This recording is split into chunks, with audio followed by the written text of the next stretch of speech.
کہ طلب العلم فریضۃ علی کل مسلم، علم کا طلب کرنا ہر مسلمان پر۔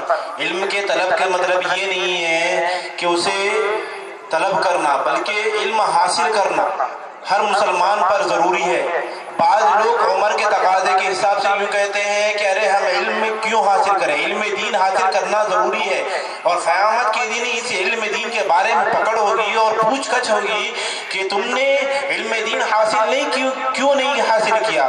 اور بعض اللہ تعالیٰ قیامت کے دن یہ پوچھیں گے کہ تجھے فرض کی دوسری رکعت میں یہ صورتیں پڑھنے نہیں آتی تھی، حالانکہ تیرے پاس زندگی تھی، تیرے پاس وقت تھا، تیرے پاس ہر لمحہ تھا، تو نے اس کو مکمل کیوں نہیں کیا، اس کو اپنے علم دین کو حاصل کیوں نہیں کیا؟ تو اس وقت ہم جواب نہیں دے سکتے۔ تو یاد رکھیے اپنے عمروں کو دیکھ کر نہ شرمائے نہ گھبرائے۔ یاد رکھیے علماء کے سامنے جب کوئی نوجوان جاتا ہے تو علماء کا دل خوش ہوتا ہے کہ ارے یہ نوجوان ہمارے پاس آیا ہے، ہمارے سامنے اپنے دین کے تقاضے۔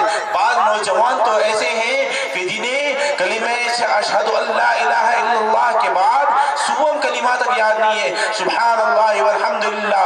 بعض نوجوان اور یہ سیکھنے کی کوشش بھی نہیں کرتے، بس اس وجہ سے کوشش نہیں کرتے کہ شرم آتی ہے۔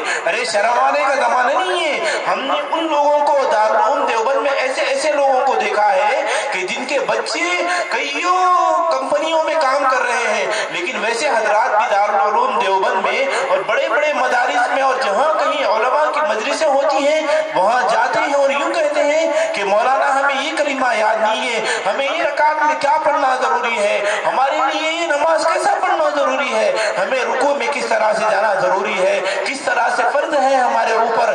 علماء کے سامنے یہ لوگ کہتے ہیں آپ شرمائیں مت، گھبرائیں مت۔ یاد رکھیے علماء کبھی آپ کی بے عزتی نہیں کرتے کہ فلاں انسان اتنا بڑا ہے، 25 سال کا ہوا، 30 سال کا ہوا، وہ میرے سامنے رکوع کی تسبیحات سیکھنے کے لیے آیا تھا، سجدے کی تسبیحات سیکھنے کے لیے آیا تھا۔ کوئی عالم یہ بات نہیں کہتا، بلکہ جب کوئی عالم کے پاس کوئی نوجوان آتا ہے تو دل کو خوشی ہوتی ہے۔ اور یاد رکھیے جو نوجوان اپنی عمر ایسی غفلت میں گزار رہے ہیں تو ان کے بارے میں جوانی کے بارے میں یہ پوچھا جائے گا کہ این الشباب یعود، تو نے جہاں جوانی کہاں گزاری؟ تو اس وقت جواب نہیں دے سکتے۔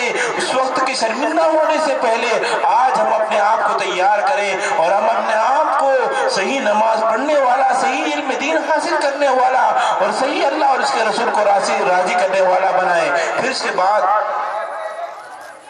انگلش میں تقریر کرنے کے لیے سمیہ بیگم کو دعوت دیتا ہوں، وہ آئے اور انگلش میں اپنی تقریر کو پیش کریں۔ یاد رکھیے وقت کا تقاضا بھی یہ ہے کہ ہم اپنی نسلوں کو علم دین کے علاوہ انگلش بھی سکھائیں۔ یاد رکھیے گوگل پر جو ہے نا میڈیا پورا یہودیوں کا علم پھیلا ہوا ہے۔ ہو رہا ہے یہ کہ انسانوں کے پاس، ہماری نسلوں کے پاس علم دین نہیں آ رہا، کہ جس کی وجہ سے انگلش نہیں آتا تو وہ لوگوں کو بھٹکاتے ہیں اور بعض ایسے دلائل دیتے ہیں جو انسان کے عقلوں میں نہیں آتے۔ تو انگلش سیکھنا ضروری ہے اور انگلش میں تقریر کرنے کے لیے سمیہ کو دعوت دیتا ہوں، وہ آئے اور انگلش میں تقریر پیش کریں۔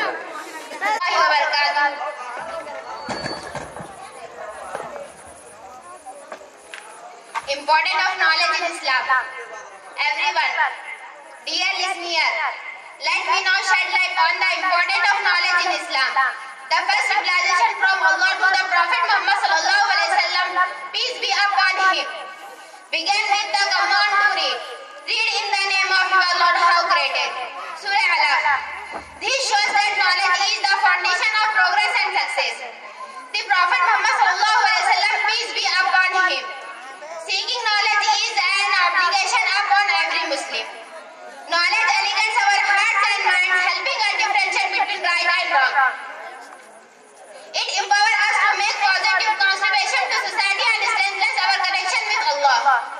Let us pledge to see knowledge throughout our lives and share it with others to fulfill this sacred duty. Assalamu alaikum wa rahmatullahi wa barakatuh.